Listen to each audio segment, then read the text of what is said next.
Hello friends, welcome to my channel. அல்வானாலே திருநெல்வேலி அல்வா தான் நமக்கு ஞாபகம் வரும். ஆனால் திருநெல்வேலி அல்வாக்கு ஒரு டஃப் கொடுக்குற மாதிரி ஒரு ஆரோக்கியமான ஒரு அல்வா பார்க்கலாமா? அதுவும் கருப்பு கவுனி அரிசி வச்சு ஒரு கருப்பட்டி அல்வானே சொல்லலாம். கண்டிப்பாக சேவ் பண்ணிட்டு ட்ரை பண்ணி பாருங்க. வாங்க எப்படி சொல்லலாம்னு பார்க்கலாம்.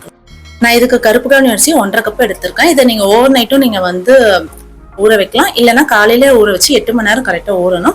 ஸோ அதுக்கப்புறமா நம்ம கொஞ்சம் தண்ணி விட்டு நல்லா அரைச்சி இந்த மாதிரி வடிகட்டிக்கலாம். இந்த மாதிரி ஒரு 5 முறை நீங்க வடிகட்டணும். அப்பதான் நம்மளுக்கு அல்வா மேல அந்த ஒரு மாதிரி முழுமுழுன்னு வந்து பாத்தீங்களா, அது இந்த மாதிரி வடிகட்ட தான் அது நல்லா முழுமுழுன்னு வரும். இப்போ நம்ம ஒரு கடாயை எடுத்துக்கலாம். ஸோ நான் இந்த பக்கம் பாத்தீங்கன்னா கருப்பட்டி ஒரு 3/4 கப்பு நான் திரி வச்சிருக்கேன். கொஞ்சமா தண்ணி விட்டு அதை கம்பி பதம் தேவையில்லை. அதை நல்லா கொதிச்சு வந்தாலே போதும். இந்த பக்கம் நம்ம கடாயில அந்த அரிசி இது பண்ணோம்லையே அதை ஊற்றிக்கலாம். ஸோ இந்த பக்கம் நம்மளுக்கு கருப்பட்டியும் கொதிச்சுட்டு இருக்கு.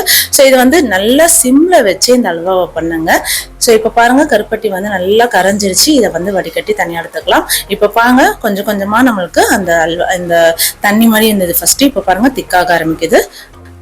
ஸோ இப்போதான் பார்த்தீங்கன்னா அல்வாக்கான ப்ரொசீஜரே ஆரம்பிக்குது. ஸோ அது கொஞ்சம் அந்த கெட்டியாக ஆரம்பிக்கும் போதே நம்ம கொஞ்சம் கொஞ்சமாக நெய் விட ஆரம்பிக்கணும். ஸோ இந்த ஸ்டேஜில் கருப்பட்டி நம்ம வடிகட்டணும்லையும் அதையும் ஆட் பண்ணிக்கலாம். ஸோ அல்வா செய்யறது ரொம்ப கஷ்டம்னு நினைப்பாங்க. உண்மையாகவே அல்வா செய்யறது ஈஸி தான். ஆனால் என்னன்னா லோ ஃப்ளேமில் வச்சு நீங்கள் அதை கிண்டுறதுல தான் அந்த பக்குவமே இருக்கு. ஸோ நீங்கள் ஒரு 2-3 வாட்டி கொஞ்சம் கொஞ்சம் அல்வாவாக செஞ்சு பார்த்துட்டு அதுக்கப்புறமா நிறைய செஞ்சீங்கன்னா உங்களுக்கு அந்த பக்குவம் வந்துடும். ரொம்பவே ஈஸி தான் இந்த அல்வா.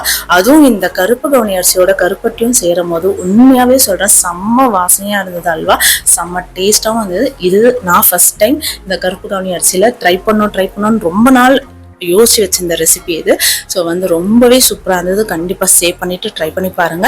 ஸோ இப்போ கொஞ்சம் கொஞ்சமா அந்த கேப் விட்டு நீங்கள் நெய் சேர்த்தீங்கன்னா நல்லா நெய் பிரிஞ்சு வரும். அது உங்களுக்கு பார்த்தாலே உங்களுக்கு தெரியும். ஸோ ஃப்ளேமை மட்டும் லோலியே வச்சுக்கோங்க. இந்த டைம்ல நம்ம நீங்க வறுத்தும் முந்திரியை சேர்க்கலாம், இல்லை அப்படியே பச்சையாவும் சேர்க்கலாம்.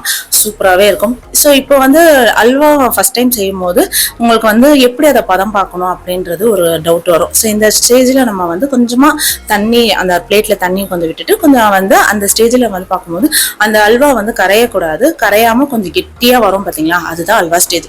இப்படி போட்டீங்கன்னா அது விழணும். அப்பதான் அல்வா நல்ல பதம் வந்துருச்சு அப்படின்றது இதுவாகும். இல்ல அந்த தண்ணியோட கரையுதுன்னா இன்னும் அல்வா பதம் வரதுக்கு இன்னும் லேட் ஆகும்ன்றது கணக்கு வச்சுக்கோங்க. அவ்வளவுதாங்க நம்ம அல்வா ஒட்டாம சூப்பரா வந்துருச்சு. ஸோ நான் இந்த மாதிரி ஒரு டிஃபன் பாக்ஸ்ல மாத்திட்டேன்.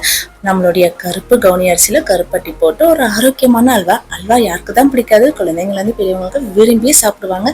கண்டிப்பா சேவ் பண்ணிட்டு ட்ரை பண்ணி பார்த்துட்டு எப்படி கமெண்ட்ல சொல்லுங்க. இந்த வீடியோ பிடிச்சிருந்தா நம்ம சேனலை லைக் பண்ணுங்க, சப்ஸ்கிரைப் பண்ணிட்டு பாருங்க. அடுத்த வீடியோல சந்திக்கிறேன். நன்றி, வணக்கம், டாடா, பாய்.